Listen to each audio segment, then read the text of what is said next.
I value marriage. I value children. I value having big families. I value belief in God. I believe church attendance or like religious attendance to places of worship. These are the things that I find valuable, and I showed you how within Muslim countries all of these things are higher despite having a lower IQ, which I'll grant you. Really interesting too, he still hasn't refuted the argument. Notice he does everything we get in the, he says, we really value marriage to our first cousins. To our first cousins, we think it's great, it's fantastic, we really value it. It's like, no, that's not a value of mine, sir, and I don't think that that's secular to say. It's not a value of Christians. Do not want to have sex with their family members. And by the way, can you please explain, even though I've asked you many times, how it could be possible, sir, that you create better societies than Christians where everywhere Christians go based on their ecclesiology, their ecclesiastic authority, and the fact that they're Christians, inbreeding goes down, making sure that the IQ at least sits somewhere around can function.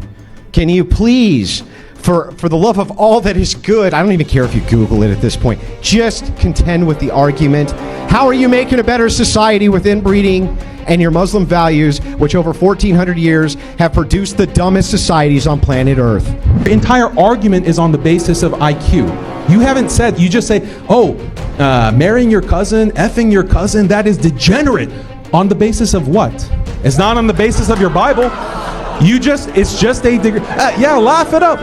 I do want to make sure. I do want to make sure we can hear the speaker. If we judge by traditional values, Islam beats Christianity hands down. If we judge by secular liberal values, Christianity comes out on top.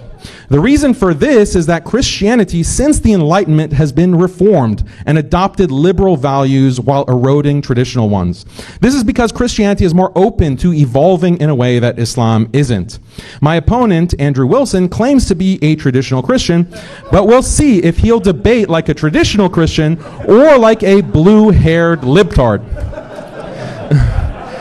If he debates as a traditional Christian, he should defend Christianity. He should defend Christianity as understood before modern liberal reforms.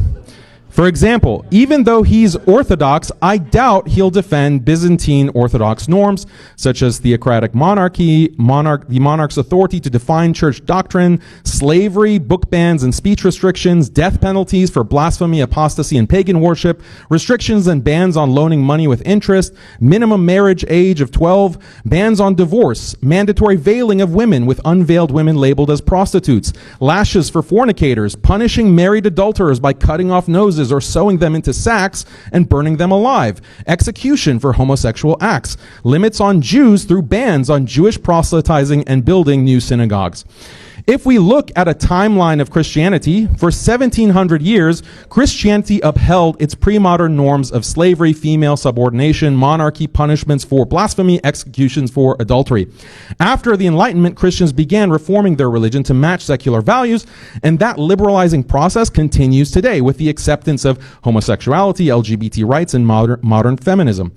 Even though he's a conservative, Andrew already accepts huge chunks of this liberal reform. He's fine with abolishing slavery, rejecting monarchy, ending blasphemy, and adultery punishments. His conservatism simply draws an arbitrary line at a later stage, roughly 1950s America. But libtard progressives follow that same reform trajectory, just a few stages or steps further. Andrew isn't defending traditional Christianity, he's defending his preferred arbitrary stopping point on a progressive path he already agrees with. In other words, the difference between him and the libtards is quantitative, not qualitative. Just a dispute over where to halt the same ongoing cucking to secular liberalism. So Andrew's conservatism is not principled, it's arbitrary. Now, let me get into my argument for why Christianity makes better societies than Islam, and it's pretty simple. Islamic societies breed an inbred population. Next slide, please. Muslim inbreeding has been occurring at a high rate for about 1,400 years since the early Islamic period, encompassing most of the land still occupied by Islam today. It spread from the 8th to the 15th century, moved into Persia, North Africa, South Asia, where it remains and has created some of the dumbest fucking human beings on planet Earth. The most common type of inbreeding is first cousin marriage. The rates of first cousin marriage in comparison to Christian nations is staggeringly high, even in comparison to regions occupied by Arab Christians. When a nation has both Christians and Muslims, Muslims are often double or higher than Christians. Example, India, Lebanon. Next slide, please. Muslim inbreeding. Oh, sorry about that. Pakistan at 65%. 65%, meaning more likely than not, you're having sex with your cousin, and if you're not, you're the weird one. Okay? For the low IQ members of MDD, that means these people are more likely than not having sex with their aunts or uncles' children. Saudi Arabia, 50 to 58%, with an average 76 IQ. Who would have thunk it? UAE, 54%, 82 IQ. The crown jewel of the Arab world, you are more likely than not to be banging your first cousin. Iran, 40%, 80 IQ. Yemen, 45%, 62.9 IQ. Qatar, 30%, 80.8 IQ. Compared to Christian countries, let's take a look. Usually less than 1%. Now, I wonder why Christians build better societies, ladies and gentlemen. Now, let's keep going. We want to pull up the slide here, moving right along. As countries become more Christian, inbreeding declines. Right? We can see this from church intervention in Spain, 20 to 30% post-Reconquista. Catholic Church banned cousin marriages for commoners, papal dispensations sold for royals. Italy, similar high rates in the medieval period. The church enforced bans over the century. France, high medieval. Canon law prohibited marriage within 4 degrees of relation. Modern Western Europe, it's not just the cultural norm, but let me tell you exactly how much of a cultural norm it is. Even in European nations where marrying your first cousin is legal, they don't do it because of the ecclesiology. Isn't that wild? Africa shows the more Christians and less Muslim the societies become, the better they do. Let's just take a look at Nigeria. Okay, we can go down the list here. 50% Nigeria, 20 to 30% first cousin marriage. Isn't that crazy? Now let's move right on down. You can see South Africa, Muslim 1.5%, very low on to negligible in the national prevalence of cousin fucking. Whew. You can look at the list. It's pretty comprehensive. We can continue to go, right? The bottom 20 least productive sub-Saharan African countries. Wouldn't you know it? They're all Muslim. 99% Muslim in Somalia. Very high. 60% first cousins. Anybody ever hear a joke about Somalian IQ? Let's look over at Niger, 99% Muslim, 60% cousin marriage. First cousin marriage. Let's take a look at Muslims. When we're taking a look at Malil, it's a 90% population, high cousin marriage. In other words, everywhere Islam goes, the IQ goes like this because they all are fucking their cousins. Not joking. You'll hear from Daniel tonight. Well, it's only 1.5% for genetic problems for normal people who aren't having sex with their first cousin. Well, that's true. He says it only doubles to 3%. That's very low. No, it compounds. See, if you hump your first cousin and then those kids hump their first cousin and their kids are et cetera, et cetera, et cetera down the line, guess what happens to your IQ? Guess what? You'll never guess. Anybody got a guess? It goes down.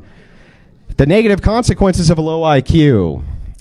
80 IQ versus 100 IQ person. Income 50 to 70% lower. Welfare dependency 4 to 6 times higher. Literacy less than 10% at less than 85 IQ. Obesity up almost 2 times. Chronic disease up almost 2.5 times. Life expectancy less than 70 IQ or 75 IQ down 5 to 10 years. Why? Because, well, you might just look down the barrel of that shotgun when you're cleaning it. Moving over, arrests and incarcerations 3 to 8 times higher. Violent offenses 4 to 6 times higher. Teen pregnancy 3 times higher. Child neglect and abuse 3 to 7 times higher.